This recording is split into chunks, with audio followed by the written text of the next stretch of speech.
Hello booktube, I'm Scott. I'm now. We are Gunpowder, Fiction and Plot, and this is our Friday reads, which will probably be uploaded on a Saturday. Because that's how we roll.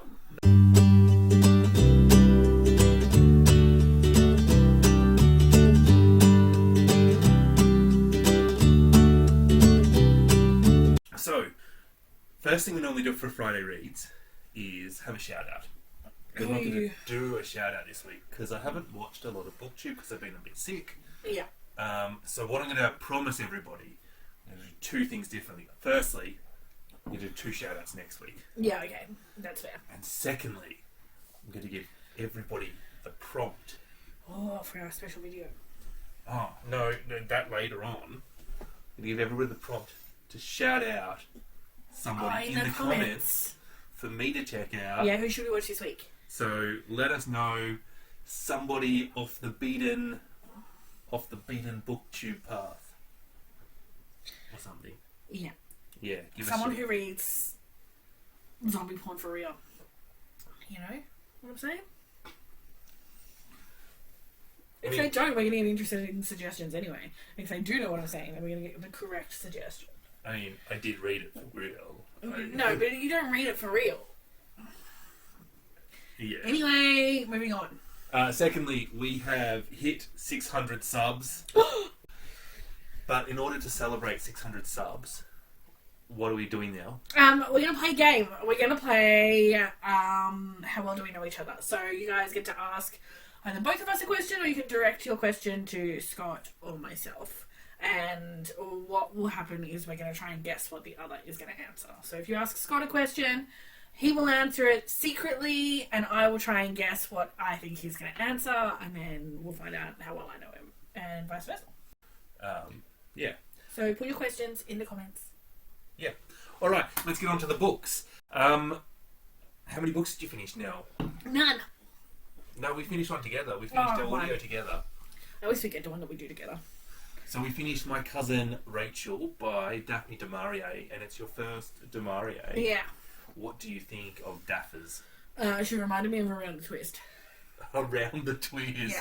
Strange things happen. Yeah. Do other people in other countries know what Around the Twist is? Did you guys watch that as a kid? Surely not. It's definitely made in Australia. I don't think people in Australia that aren't our age know what Around the Twist is. Yeah, I think you have to actually be exactly late 30s Australian in order to know what I'm talking about. But that's what it reminded me of, so I don't know how to help you. It's like a kids show, but like supernatural things happen, but there's always like a play on words in the involved in the twist. Like it's always like aha, gotcha at the end. Do you know what I mean? Yeah. And that's sort of how it felt to me. I thought that My Cousin Rachel very much reminded me of Rebecca. Mm-hmm. I mean, she's foreshadowing so heavily, and you know your narrator is unreliable, but you don't know whether he's unreliable because he's paranoid, or whether because he's mean, or whether he's an idiot, or all things. And I enjoyed that. I kind of enjoyed that she would like foreshadow 52 steps ahead of where you were, and you didn't understand how you would get there from your. Do you know what I mean? Like there was 3 twists between you and what she was foreshadowing, and you couldn't quite comprehend how that was going to happen. Yeah, that was interesting. And when I compare it to the kids show, I don't actually mean that as a bad thing. It was a good kids show. It doesn't. It definitely doesn't sound like nostalgia. Yeah. It's nostalgia happy for you. Yeah, for sure. I didn't particularly like that show though, because me and Souls. You clearly didn't have one, but I also really liked it because one of the girls in it was in the play that I was in when I was a kid. So it was my friend on TV. I don't want to say silly, but. Yeah, I mean, I enjoyed it as a bit of a thriller mystery sort of thing. I got an arc from that place that gives out arcs, NetGalley, of an audiobook called Under the Sea, A World Like No Other by a company called Seeker. This audiobook was only an hour long and the topic matter is pretty self-explanatory. And I really don't think that this is a book because it's made for audio, so it's not a physical book. It's only an hour long. It had multiple narrators and multiple contributors, and it was set up. It was a radio show. It was a podcast, and while it's talking about the sea, it said so many interesting facts, and then left them. Like didn't continue to pursue the same line of... Yeah, more often than not, I want my books to say less. But this time I want my book to say more. And to the point where it said so many interesting things, but I've forgotten most of them because it didn't put them in enough context. And as an overview introduction to how the sea affects humanity, it's quite interesting. It's quite good. As actually discussing that issue, it doesn't do anything, Yeah. It just, here are some interesting facts. You might wish to know more about these things.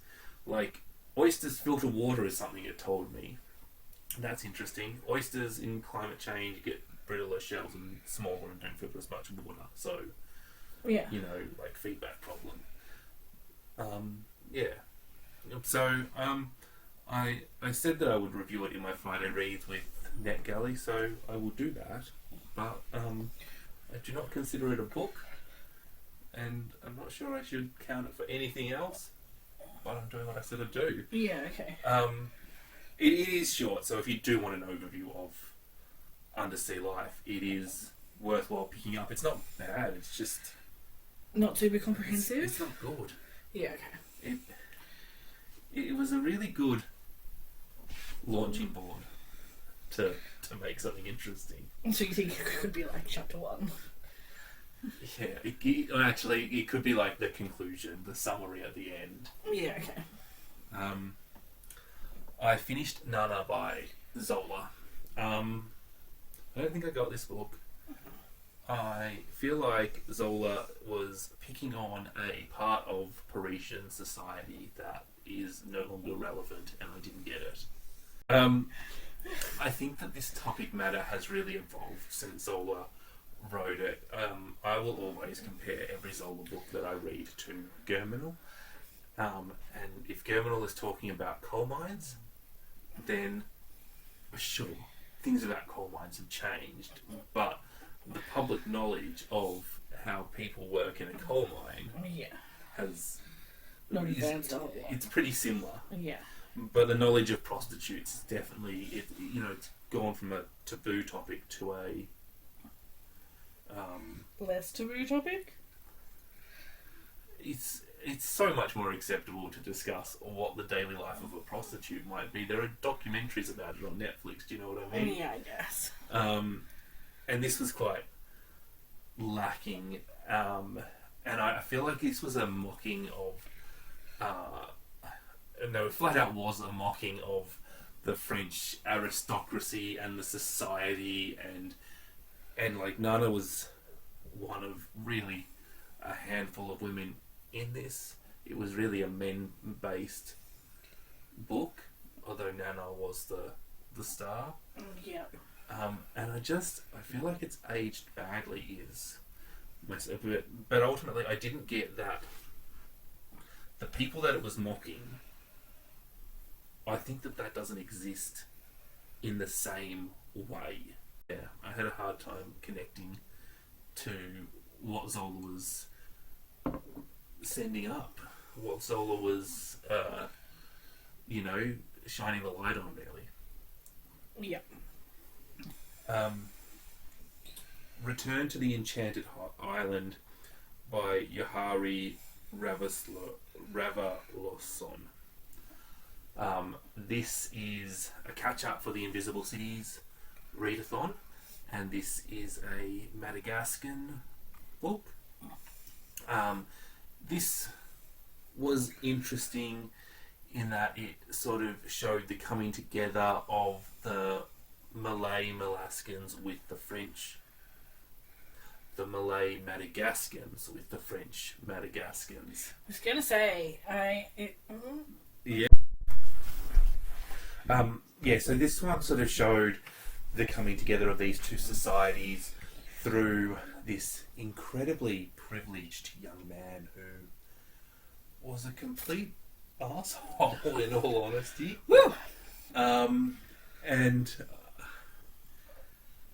it was quite interesting to see the struggles that this society is having with sort of trying to keep its own identity, with the young people sort of wanting to develop a more European or American sort of culture for obvious reasons, but also some people wanting to keep the traditional culture for obvious reasons, and this conflict that exists, and it's sort of played out through this man's struggle with himself. In the meantime, it's also a critique of those very powerful rich people and the way that they act. It was kind of interesting, but it could have been done better at the same time. Yeah. So that's worthwhile picking up, but yeah, okay. Yeah. And then the last one I read, finally finished, Daryl. Now, we are definitely going to do a single book review on Daryl. That is a thing. That is definitely a thing. This was possibly the most thought-provoking book I have ever read. And it clearly got a 5-star. I won't get into now because I know we're going to definitely discuss, but I will be interested to hear your comparison of how much this stretched your brain versus Detransition Baby. But I don't know. Just ponder that for when we make a proper video. Yeah, okay. Daryl is a man who is into cuckolding. He likes to watch men have sex with his wife. That's the starting point. And that's as normal as it gets. And that is the least challenging thing in it. And I don't want to say how Daryl develops and how the other characters develop and what happens, because I feel like that's a bit spoilery. But I will just say, if you like character-driven, queer, but not just queer, just generally questioning what it means to have a sexuality and all of those sort of things, I just think that this book is... Yes. It's so good, and pick it up. I just think everyone should read it because I feel like no one is not going to have an opinion. Like, no one's reading this book and going, yeah. Yeah, look, no, if you want to, this is thought-provoking. Whether it's a good book or not is a different discussion. I think it's a fantastic book. Yeah. But if you read it and you say you don't like it, that's fine. If you read it and you say it's not thought-provoking... Or it was boring. I can't see anyone saying it's boring. Yeah, Yeah. I think that this should get nominated for the Booker and all sorts of prizes, and I know it won't, and I think that that is something that is broken with our bookish society and our award system, that something this revolutionary won't get considered for these prizes is shocking. Yeah. Probably because it doesn't quite have enough hype. Yeah, nowhere near enough hype around this one. Yeah, but a full book review of this with lots of juicy analysis and probably a bunch of spoilers too. So, if you want to read it, go and read it, and then come and talk to us about it in our book review. I will say something that isn't a spoiler that I really liked about it. The average chapter length is 2 pages. It was very speedy to read. And as somebody who reads when they're going to bed, and often pushes themselves to get to a stopping point, so easy. I could just finish the page I was on, put the bookmark in, and I'd done a chapter. And it was nice like that. And I think it's 170 or 180 pages. Yeah, it's only teeny. Yeah, and lots of those pages are the end of a chapter, so it's actually probably only about 120 pages. 178 pages. But, yeah. So, And it's just but very good. literally, yeah, just absolutely brilliant. Did you start anything new? I did. I also DNF'd a book this week. I said I was thinking about DNFing, but I have officially DNF'd Three Body Problem. Yes. I realised I was not interested in Any of the things? going back to that. It was just Shit. trash. Yeah. It's just trash. It wasn't my book. It was just not revolutionary. It was just some sort of crime thing going on. I'm sure that there was aliens in it at some point, but I didn't get up to it. Right. So I couldn't see it working for me. Characters too one-dimensional. Anything new you started? Yeah, so I'm 2/3 of the way through White Teeth by Zadie Smith. Mm-hmm. I don't quite know what to think of this book. This is a really intelligent piece about what it means to belong to a ethnicity and about migration and about first versus second wave migration. And what is really interesting, this takes place in the UK in the late 80s. In fact, it sort of jumps around in time, but most of it is in the late 80s. And it's got these characters who are Bangladeshi, and then it's got these characters that are white, and it's got these characters that are Caribbean. No, they're Caribbean. They're not Caribbean? Too many people have been saying it lately, and it switched in my head, and then it sounded very wrong when it came out of my mouth. Yeah, didn't it? And just the melding of these people and these identities, and the way an identity is kept between the first and the second generation, and the way that it's lost and it's fought against is really quite interesting in this novel. And one of the things I quite liked about it is there is a Bangladeshi kid who was 9 or 10 in the scene, and his teacher is asking him what sort of music he listens to at home, and they're talking about like different cultures and stuff, and he's like, I like Bruce Springsteen, and she's like, no, is there anything like special to your home that you listen to? And the dad's there, and the dad's looking at him going, you know, and the kid's like, Michael Jackson. And you like the disappointment from both the teacher, who is clearly racist, and the dad, who is clearly not racist but something else, and I don't know what the word is. Yeah. And this kid who is developing their own independent identity in the culture that they're raised, that is totally consistent with the culture that they're raised in. Yeah. And how that does not conform with people's expectations. So I think it's really clever and really good like that. I do think that Zadie Smith could have cut down the number of characters in this. Yeah. I think I have told you a snippet of what she is doing. Yeah. Right? Somebody else can come and talk about completely different themes, but that is the theme that I am enjoying the most. Yeah. In her writing. I am really enjoying actually the blending of the Caribbean culture with the Indian, Bangladeshi, Pakistani cultures into this new ethnic mixy blendy culture.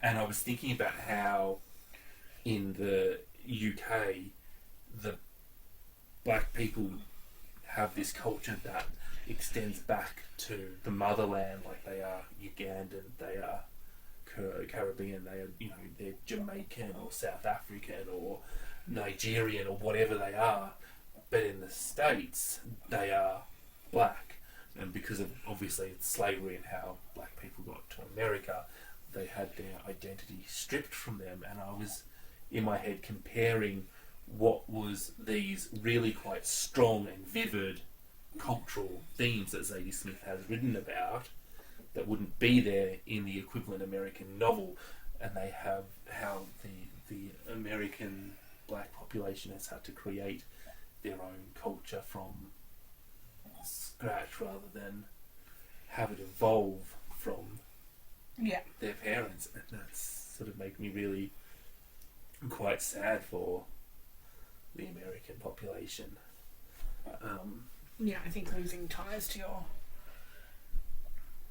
ancestral culture is a tragic thing. It's just really sad, isn't it? Yeah. But I do find this novel a little bit messy. There's a little bit too much going on for me. It could have been a little bit shorter, and you're not even finished it yet. I've not finished it. I can see why this book both gets praise and gets people going, no, it's got some wonderful themes. What are you currently reading? The same as always, and then I can't remember if I said last week that I DNF'd the erotic stories for Punjabi ladies, or just that I was thinking about it, but it's definitely, that's dead. And then Scott picked Earthling as my next audiobook, but it wasn't available on Scribd, so I picked up Middle Game, which was sitting on my shelf because Josh recommended it, and I usually quite like what Josh likes. Yeah. So I've started that, and I have listened to enough to know that Scott would hate it because it's got like 27 different storylines and way too many characters because there's more than 6, and I freaking love it so far because it's a bit twisted. I know that was a read before, but I agree with it. Yeah, I know. More than 6 characters and you're lost. I can have 6 plus sides, but I have to... Yeah, 6 is too many. I get it. Yeah. I understand. I know how many friends you can manage. It's 6. I really like it so far. I think it's going to be freaking awesome. Or it's going to be too simple and I'm going to get angry at it. Not sure which. But it has a lot of potential. I know you are desperately close to finishing Detransition Baby. Yeah, I've got like 40 pages left. And that's another one we're going to do a book review on together. So hopefully we'll have both Daryl and Detransition Baby. Hopefully we'll film them this weekend and get them out next week sometime. Yeah. And Grace Keeper? Yeah. Is that the other one you're reading? Is that it? The Parcel. And I feel like there's another one that I've completely forgotten that I'm clearly not picking up.